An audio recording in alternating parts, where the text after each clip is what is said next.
Guys, kalau lu masih bingung ya, masih nyari-nyari, masih nggak tahu sampai sekarang, jenis aset apa sih yang bisa bikin lu kaya? Wah, ini artinya lu udah salah fokus, guys. Ini udah tersesat loh. Karena banyak orang itu salah dalam membeli aset. Gimana bisa dia salah membeli aset? Karena dia udah salah memilih aset. Nah, di video kali ini, gua mau bantu lu buat dapetin 5 jenis aset yang paling logis, yang paling masuk akal, dan paling gampang buat bikin lu tambah kaya di tahun 2026 ini. Ya udah pastilah bukan kripto, bukan skema MLM yang aneh-aneh, enggak. Tapi jenis aset yang beneran bisa bikin lu lebih kaya, guys. So, kita langsung bahas nih.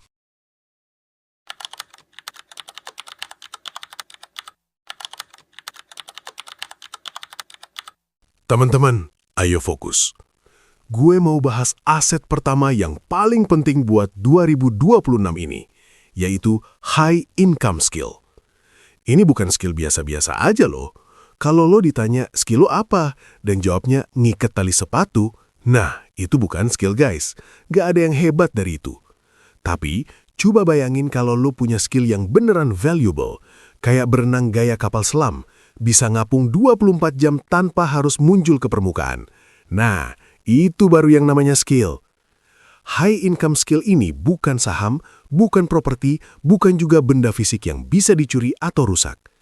Ini adalah aset berupa kemampuan yang bisa bawa lo ke level berikutnya.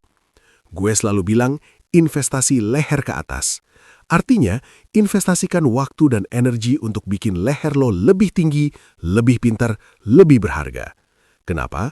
Karena skill itu guys, modalnya kecil banget, tapi potensi untungnya bisa sampai 1000%, 2000%, bahkan 3000%. Dan yang paling keren, skill itu gak bisa dicuri dari lo.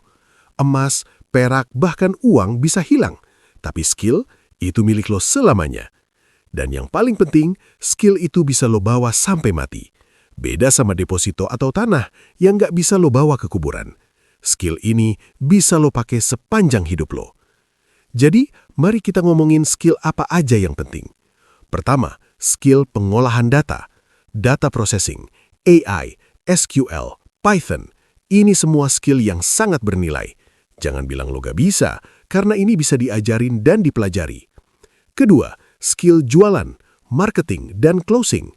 Ini wajib banget guys. Kalau lo gak punya skill jualan, mimpi lo jadi kaya itu hampir mustahil.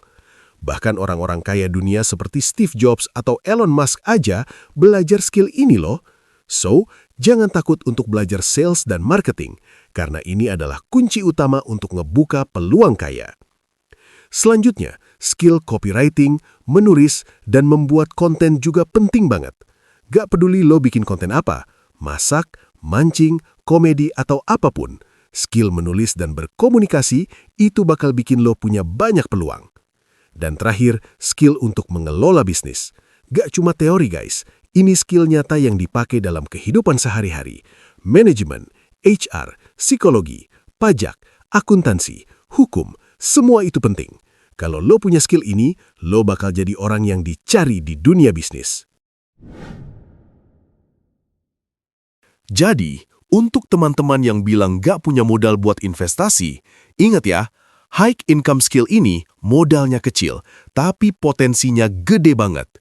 Ini adalah aset yang bisa lo akuisisi sekarang juga.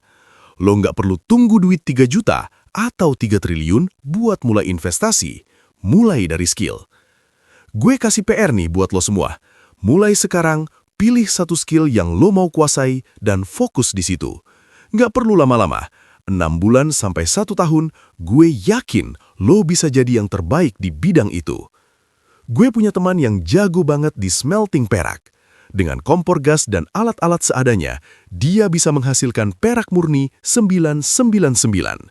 Itu skill yang bisa bawa dia keliling dunia. Luar biasa kan? Punya skill yang spesifik dan valuable seperti itu bisa bikin lo jadi kaya. Bayangin, kalau lo bisa ngelas di bawah air, buat kapal atau perbaiki mesin bawah laut, penghasilan lo bisa sampai miliaran. Ini contoh nyata betapa pentingnya high income skill. Jadi, jangan tunda lagi. Mulai fokus untuk mengakuisisi skill yang akan bawa lo ke puncak kesuksesan. Setuju?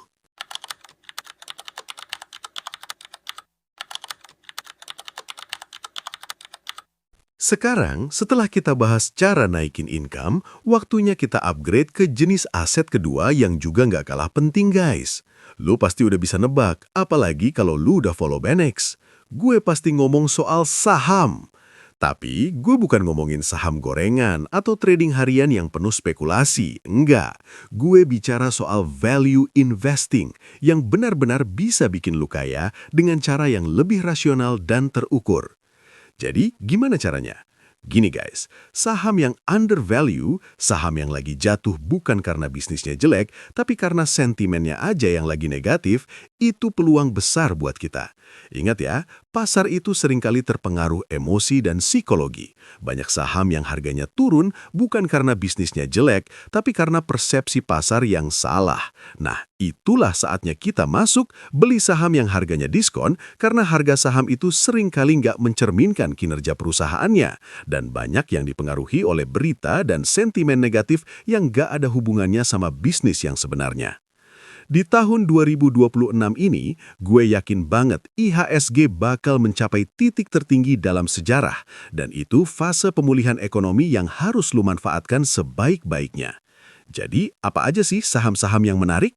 Gue lihat ada saham-saham dari sektor perbankan yang masih kecil, saham-saham logistik, dan yang paling menarik adalah saham-saham yang berhubungan dengan energi terbarukan dan bahan tambang yang sudah dihilirisasi. Ini semua peluang besar yang bisa bawa lu ke level selanjutnya. Tapi gimana sih cara yang benar buat investasi saham undervalue ini? Pertama, lu harus pastikan perusahaan yang lu beli sahamnya itu profitable, cash flow-nya sehat, manajemennya solid, dan gak lagi dalam kondisi cash burning. Kedua, lu beli saham itu bukan pas lagi overhype. Jangan tergoda hype, beli saat pasar lagi sepi, bukan saat euforia.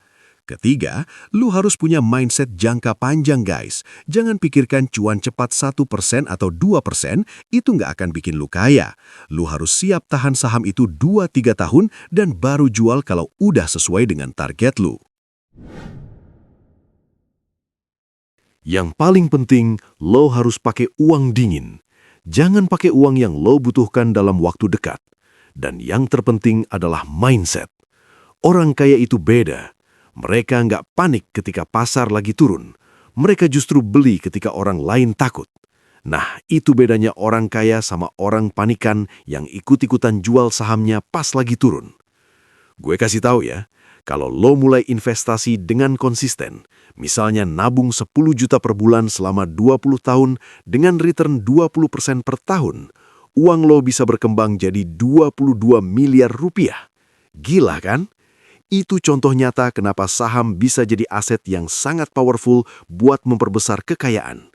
Jadi guys, mulailah berinvestasi di saham yang undervalued dan bangunlah kekayaan dengan sabar dan konsisten.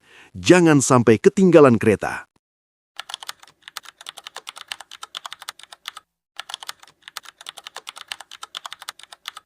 Sekarang, kita masuk ke jenis aset ketiga yang menurut gue juga sangat penting, yaitu bisnis-bisnis kecil yang repeatable. Mungkin terdengar membosankan, tapi justru bisnis-bisnis inilah yang sangat stabil dan bisa berkembang pesat. Banyak orang suka menyepelekan bisnis seperti ini, padahal mereka nggak tahu kalau bisnis ini bisa menghasilkan miliaran setiap bulan. Contoh paling sederhana adalah bisnis perhiasan, bisnis kecantikan, dan bahkan bisnis grooming. Ada orang yang cuma bisnis ngilangin bulu ketek atau bulu kaki guys. Sederhana banget, tapi penghasilannya bisa lebih dari 50 miliar per bulan. Nggak percaya? Tapi itulah kenyataannya. Ini bukan bisnis startup yang penuh teknologi, apalagi perusahaan unicorn.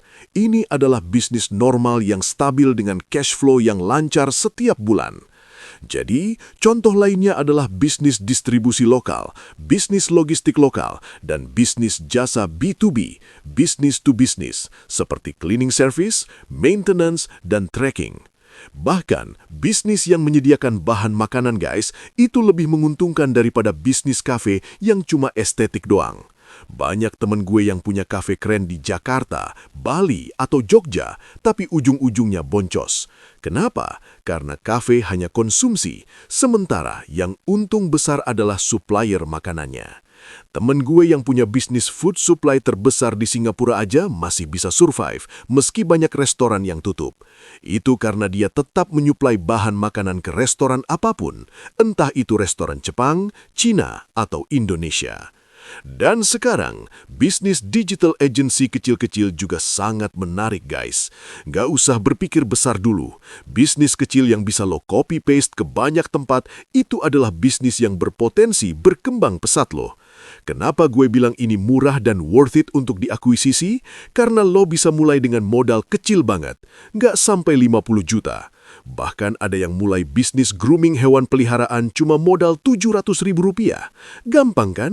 Modalnya sabun, ember, handuk, dan air dryer. Itu aja. Kunci utama bisnis ini adalah scalability dan cash flow yang cepat. Bayangkan kalau lo punya bisnis yang tiap bulan ada uang yang masuk tanpa harus nunggu 3 bulan kayak bisnis besar yang baru bayar setelah 3 bulan. Bisnis kecil ini cash flow-nya cepat banget, jadi lo bisa langsung lihat hasilnya. Nah, gimana cara investasi di jenis bisnis ini dengan benar? Pertama, lo harus punya mentalitas pengusaha, bukan gaya-gayaan atau sekedar pengen keren. Fokus lo harus ke repeat order, margin profit, dan scalability, bukan ke estetika atau gengsi. Buat sistem yang bisa lo ulang terus, bukan cuma bisnis satu cabang, tapi bisa punya 1000 cabang. Jadi, lo harus fokus dari awal untuk bangun sistem yang baik. Dan yang paling penting adalah durability. Ini bukan soal kekuatan fisik, tapi ketahanan mental lo sebagai pengusaha.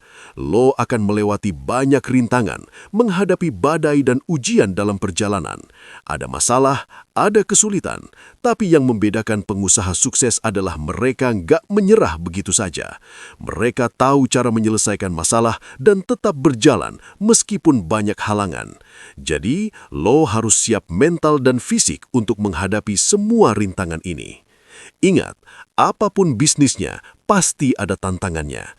Tapi jangan anggap itu sebagai halangan, anggap itu sebagai batu loncatan untuk jadi lebih baik.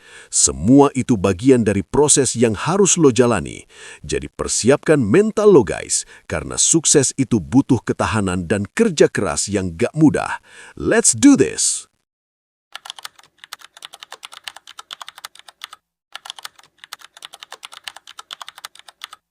Sekarang kita masuk ke jenis aset yang keempat, yaitu tanah atau properti. Di Indonesia, banyak orang yang trauma dengan investasi properti, terutama mereka yang pernah beli apartemen yang harganya overpriced, cicilannya tinggi, IPL-nya nggak jelas. Banyak yang merasa terjebak dan akhirnya trauma, tapi sebetulnya investasi properti itu bisa gampang banget asal tahu strateginya. Pertama-tama, tips yang paling utama, beli tanah di pinggiran kota, bukan di tengah kota yang udah overpriced. Tanah di pinggiran kota, yang penting dekat infrastruktur, dekat jalan tol, jalan raya, atau jalur kereta api. Jangan asal beli tanah di tempat yang gak ada akses jalan sama sekali, apalagi kalau itu di puncak Gunung Kalimantan Utara. Itu jelas bukan pilihan yang rasional. Banyak orang kaya yang gue kenal, mereka mulai dari investasi tanah di pinggiran kota, dan tanah mereka malah naik pesat seiring dengan perkembangan infrastruktur. Kalau lo beli di lokasi yang tepat, tanah atau properti itu pasti akan naik seiring waktu. Nah, ini juga berlaku kalau lo investasi rumah, bangunan sederhana atau kontrakan. Mulai dari yang kecil dulu aja, nggak masalah. Yang penting aksesibilitasnya bagus, infrastrukturnya oke, dan lo beli tanah yang potensial di masa depan.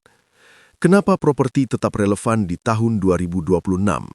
Karena tanah itu makin terbatas, guys. Infrastruktur di Indonesia juga berkembang pesat.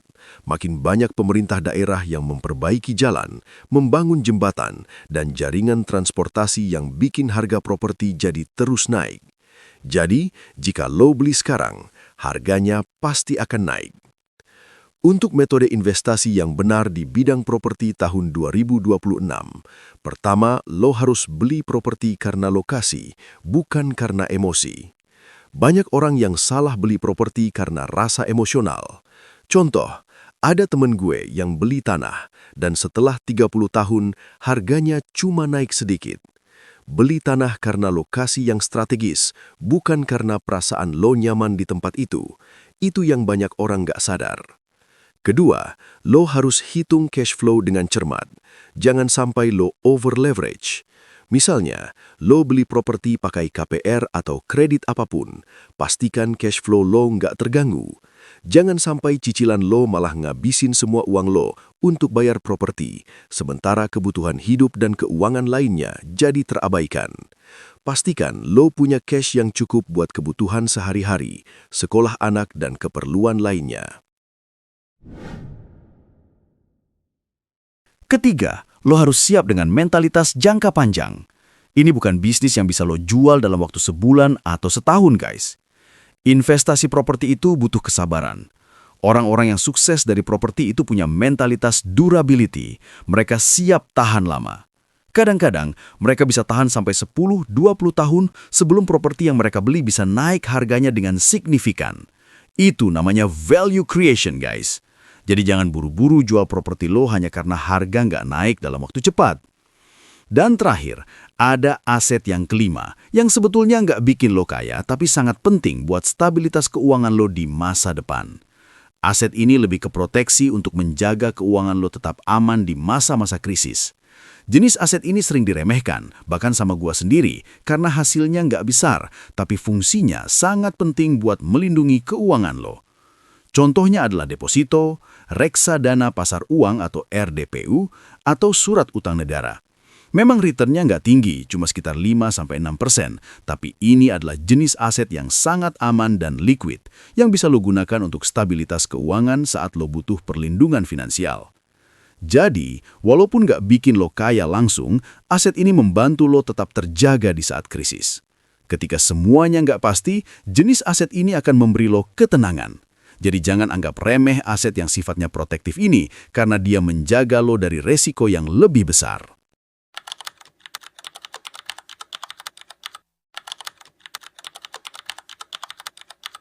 Nah, sekarang kita bahas jenis aset terakhir yang agak beda dari yang lainnya. Ini bukan buat bikin lo kaya langsung, tapi fungsinya buat menjaga modal. Jadi, kapan lo butuh untuk menjaga modal? Tentu saja, untuk menunggu peluang investasi yang lebih besar. Karena gue yakin market crash akan terjadi. Gue nggak ngomong 1 atau 2 tahun lagi, guys. Penasaran? Nanti kita bahas lebih lanjut. Tapi yang paling penting adalah, untuk masuk ke fase menunggu itu, lo harus ready, siap, dan pastikan uang lo itu aman serta liquid. Nah, jenis aset kelima ini adalah aset yang aman dan liquid. Gimana cara memperlakukan aset ini? Lo harus memperlakukannya sebagai tempat parkir uang, bukan tempat untuk nyari cuan gede-gedean. Misalnya, daripada duit lo dimasukin ke safe deposit box atau malah ditaruh di bawah kasur yang bisa dimakan rayap, parkirkan aja duit lo di deposito. Mindset lo harus fokus pada keamanan dan kestabilan, bukan mencari yang returnnya paling tinggi. Ingat ya, deposito atau surat utang negara itu bukan untuk cari keuntungan besar, tapi untuk keamanan dan likuiditas. Cari tempat parkir uang yang aman dan stabil, bukan yang paling murah atau yang bagi-bagi bunga gede-gedean. Sama seperti saat lo memilih sekuritas, pilih yang paling aman, bukan yang paling murah atau cuannya gede banget. Lo harus cari tempat yang tidak akan membawa lari duit lo. Itu kuncinya, guys. Sebagai pengingat, parkir itu sementara, bukan untuk seumur hidup. Kuburan itu seumur hidup. Lo nggak bisa ambil uang dari kuburan. Kenapa orang kaya selalu punya cash position? Karena mereka tahu market crash pasti akan datang. Bukan masalah apakah itu akan terjadi, tapi kapan itu akan terjadi. Lo harus siap. Sekarang, di bagian akhir, gue mau recap apa yang udah gue bahas. Semoga jelas ya. Jadi lo harus mulai akuisisi salah satu dari 5 jenis aset yang sudah gue jelaskan di sini. Skill buat naikin income lo, saham buat melipat gandakan duit lo, bisnis yang membawa cash flow, properti sebagai kunci dari value creation, aset aman untuk menjaga modal lo, dan mental lo tetap waras saat masa-masa buruk datang. Ingat, gue bukan kasih skema cepat kaya, tapi gue kasih peta jalan supaya lo bisa naik kelas secara finansial. Percaya deh, kalau lo konsisten, 2026 akan jadi tahun lo buat naik level, dan lo pasti beda levelnya dengan tahun 2025. Jadi jangan jadikan 2026 cuma tahun resolusi, jadikan itu sebagai tahun lo untuk naik level. Ayo, share video ini sebanyak-banyaknya ke teman-teman, keluarga, dan saudara-saudara lo supaya mereka juga bisa naik level. Karena lo adalah orang terdekat mereka, pastikan mereka ngerti dan paham pentingnya naik level. Oke guys, jangan lupa like, subscribe, dan share. Salam sehat, salam cuan.